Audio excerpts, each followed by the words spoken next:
Zárszámadás.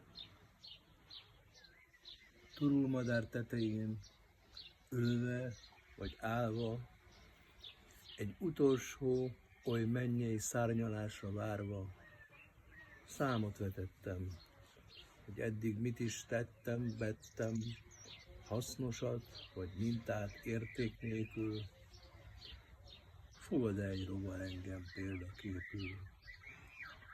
Múlattam az időt, vagy ő mulatott rajtam, volt-e olyan perc, melyet épp úgy akartam. Ittam vizet eleget, de csak üres zsebbel, abból adta a meleget, ha perben álltam istenekkel. Volt pár nőm is, szép és randa, úrinő és szakadt cafka. Kúrtam livben, lovon, ugyos lócán, slózén, tangban, kókat sárga rózsán. Mi jöhet még? Mit ehetek, vagy tehetek többet, vagy jobbá? Képtelen volnék feláldozni a halált az élet oltárán. Okos pillangó tanul csak más kárán.